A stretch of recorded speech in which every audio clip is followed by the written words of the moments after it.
आज हम क्या करेंगे ना, आज के वीडियो में हम अभी सीबीएसई क्लास 10 के एग्ज़ाम होने वाले हैं, तो स्पेशली क्लास 10 के बच्चों के लिए हम कुछ ऐसे क्वेश्चन लेंगे फर्स्ट चैप्टर रियल नंबर के, जिनमें उनको वर्ड प्रॉब्लम होते हैं, जिनमें उनको समझने में प्रॉब्लम होता है कि किस केस में एलसीएम ले, कब एचसीएफ ले। यहाँ हम इस वीडियो में सिर्फ कुछ इंपॉर्टेंट वर्ड प्रॉब्लम क्वेश्चंस को डील करेंगे और अगर आपको एलसीएम और एचसीएफ का कॉन्सेप्ट रियल लाइफ में अप्लाई करने में प्रॉब्लम होता है, तो इसके लिए मैं एक और वीडियो बनाऊँगा, तो आप उस वीडियो को देखें और वहाँ से आप उन सारे कॉन्सेप्ट को क्लियर करें। इस वीडियो में मैं ड्यूरेशन बड़ा ना हो, इसलिए मैं सिर्फ क्वेश्चन के रिगार्डिंग ही बात करूँगा। तो चलिए शुरू करते हैं। देखिए, फर्स्ट क्वेश्चन हमारा क्या है, यहाँ पे देख लीजिए।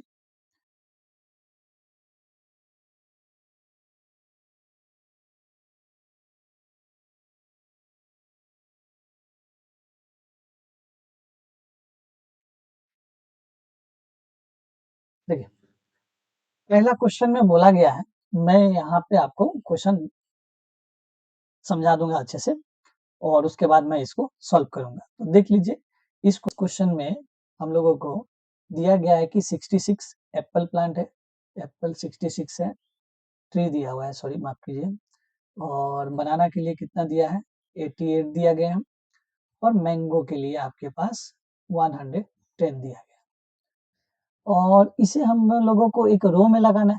रो में लगाने का कंडीशन ये है कि आपको इन सारे ट्री को रो में यूज़ करना है ऐसे।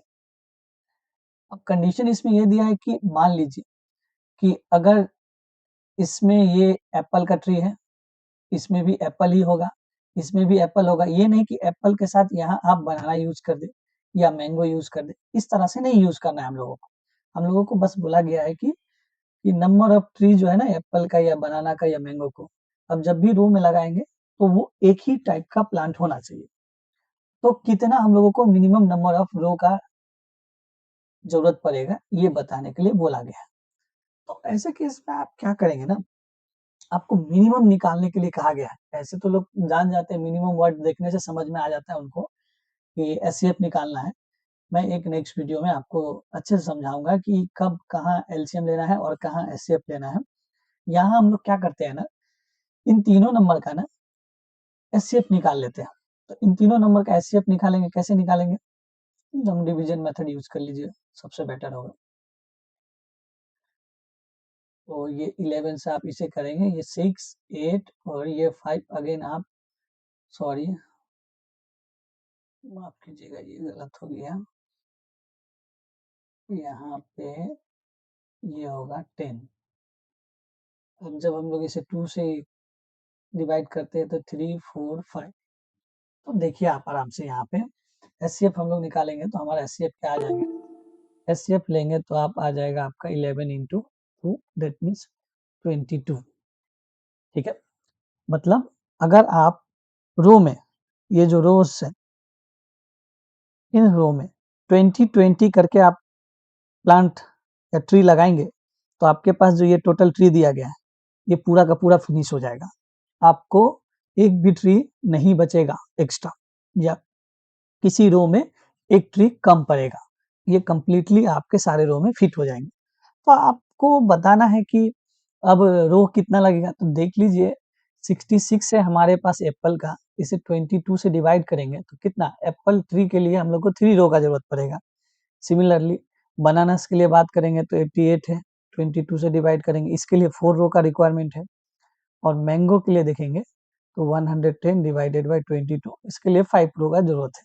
तो आप क्या कीजिए ना, टोटल रो बता दीजिए, टोटल रो कितना लगेगा? टोटल रोज़ क्या हो जाएगा 3, 4 एंड 5, 7, 5, 12। ओके, तो ये इस तरह से आपका फर्स्ट क्वेश्चन डन हो गया।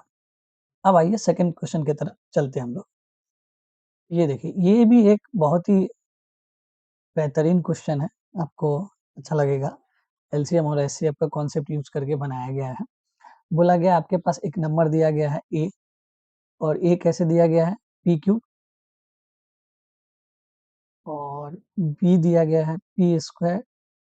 तो देखिए क्वेश्चन में आपको क्या दिया है ना, यहाँ पे आपको देखिए एचसीएफ दिया गया है इन दोनों का। तो एचसीएफ क्या दिया गया है बताइए? एचसीएफ दिया गया है p to the power m and q to the power n, और एलसीएम कितना दिया गया है वो भी देख लीजिए। तो एलसीएम दिया गया है p to the power r and q to the power s, इतना हमें क्वेश्चन में गिवन है। तो बताइए ये तो एचसीएफ जो है क्वेश्चन में दिया गया है, हम लोग भी तो एचसीएफ निकाल सकते हैं। तो हम लोग जब एचसीएफ निकालेंगे और एलसीएम निकालेंगे तो क्या कंडीशन होता है, देखिए जो भी फैक्टर होते हैं ना, जो भी फैक्टर दिए रहते हैं उन फैक्टर को लिखिए आप, यहाँ पी और क्यू लिख लीजिए, और एलसीएम निकालना है तो लार्जेस्ट पावर को लिख लीजिए, और एचसीएफ निकालना है तो मिनिमम पावर को लिख लीजिए। यहाँ देखिए तो पी का लार्जेस्ट पावर क्या है, पी का लार्जेस्ट पावर देखेंगे 3 है, क्यू का लार्जेस्ट पावर 4 है। यहाँ देख ले आप, मिनिमम पावर का बात करेंगे, यहाँ पे पी का मिनिमम पावर कितना है, यहाँ पे 2, और क्यू का मिनिमम पावर 3। अब देखिए दोनों तरफ इक्वल है, बेस इक्वल है, पावर को भी इक्वेट करेंगे तो पावर इक्वल्स हो जाएंगे। तो यहाँ से बताइए हमारा m कितना हो जाएगा, m हो जाएगा 2, n हो जाएगा 3। m क्यों 2, क्योंकि p के ऊपर जो पावर है वो यहाँ p के ऊपर जो पावर है इसको इक्वेट करना है, इसीलिए m2। अब यहाँ बताइए r और s का वैल्यू बता दीजिए, r कितना हो जाएगा 3 और s कितना हो जाएगा हमारे पास 4।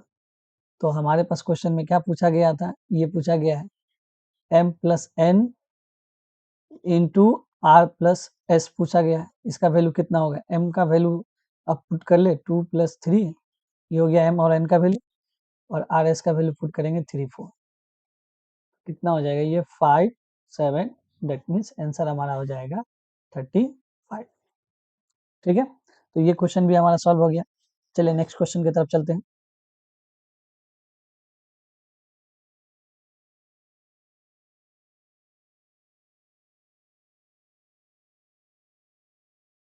देखिए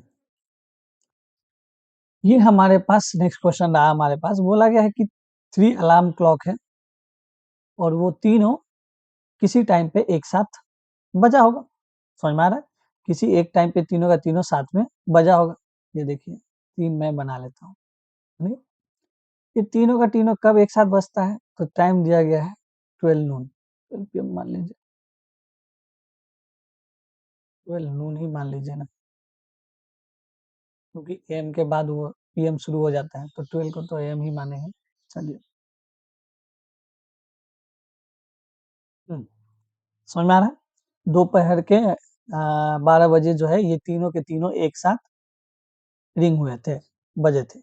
अब पूछा गया है कि नेक्स्ट ये कब बजेगा, तो पहला वाला देखिए, ये बोला गया पहला वाला 20 मिनट्स के बाद ये बजता है फिर से, सेकेंड वाला 25 मिनट्स, एंड थर्ड वाले को देखेंगे तो थर्ड वाले के लिए टाइम दिया 30 मिनट्स, मतलब पहले वाले को देखेंगे 20 मिनट होगा बजेगा, फिर नेक्स्ट 20 होगा फिर बजेगा, फिर नेक्स्ट 20 होगा, इसी तरह से तीनों बज रहा है।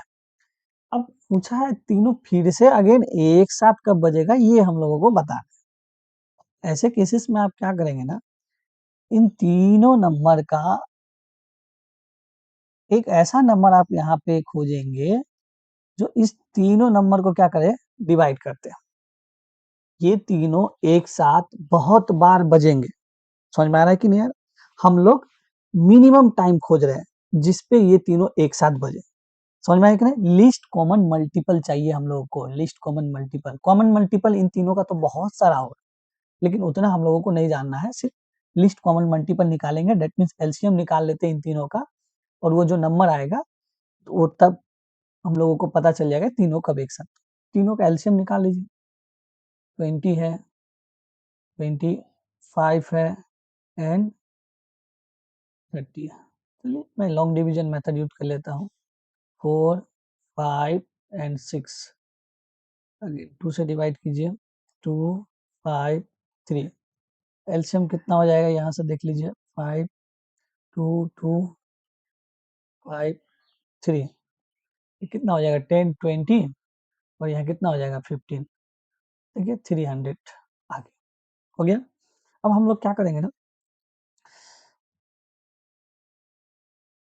ये मिनट आया, समझ में आ रहा है कि नहीं, अब इस मिनट को, ये वो टाइम है, ये वो मिनिमम टाइम है, समझ में आ रहा है ना, जिस पे ये तीनों फिर से अगेन एक साथ बजेगा, समझ में आ रहा है। तो अब हम लोग को ये टाइम बताना है, ये कब पड़ा, पहले तो एक दोपहर के 12 बजे बना था, नेक्स्ट कब होगा, तो अब हम लोग क्या करेंगे ना, इसको पहले टाइम जो है, इस टाइम को आवर में बदल देते हैं। 300 डिवाइडेड बाय 60, तो यहाँ से आ जाएगा 5 आवर।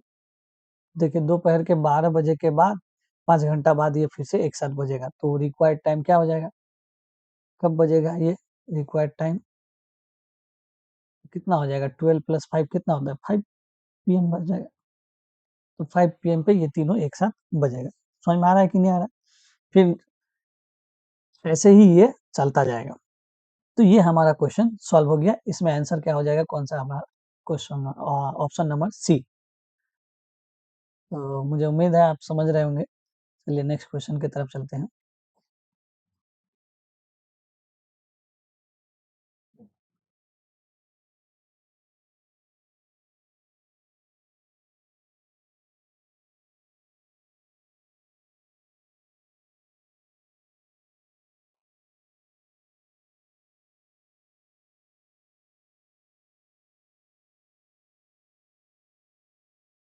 देखिए नेक्स्ट क्वेश्चन जो है ना, बेहतरीन क्वेश्चन है। ये एमसीक्यू वगैरह में पूछा जाता है। अब इस क्वेश्चन को पढ़िए, क्या बोला गया है, LCM of two prime number p and q, और कंडीशन दिया गया है कि पहला वाला नंबर ग्रेटर देन है दूसरा से, उनका एलसीएम है 2 to 1। पहले हम समझते हैं, कोई दो प्राइम नंबर बोलिए तो, एक ले लेते 5, एक ले लेते 3। इनका एलसीएम हम आपसे पूछेंगे तो आप कैसे निकालेंगे, आप सिंपली क्या करेंगे, इन दोनों को मल्टीप्लाई कर देंगे 15। अगेन मैं आपसे पूछूं 5 और 7 का बताइए, दोनों प्राइम नंबर है, तो आप डायरेक्ट मल्टीप्लाई कर देंगे। तो जब भी आपको प्राइम नंबर दिया रहता है तो आप क्या करते हैं, उनको डायरेक्ट मल्टीप्लाई करके उनका एलसीएम निकालते हैं। यहाँ पे भी देखिए आपके पास दो प्राइम नंबर है, पी है और क्यू है, और पी ग्रेटर देन क्यू है। ये हमारा बाद में आंसर बताने में काम में आएगा जब ये सॉल्व करेंगे तो देख लीजिए, पी इंटू क्यू, एक मिनट रुक जाइए, एलसीएम गिवन है 2 to 1, तो एलसीएम हो जाएगा पी इंटू क्यू, 2 to 1। अब हमें दो नंबर खोजना है जिसको मल्टीप्लाई करने से 2 to 1 आता है। तो अब हम क्या करेंगे ना, देखिए ये 10 तक के प्राइम नंबर से 11 से भी डिवाइड नहीं होता है, 13 से ट्राई कर लेते हैं। 1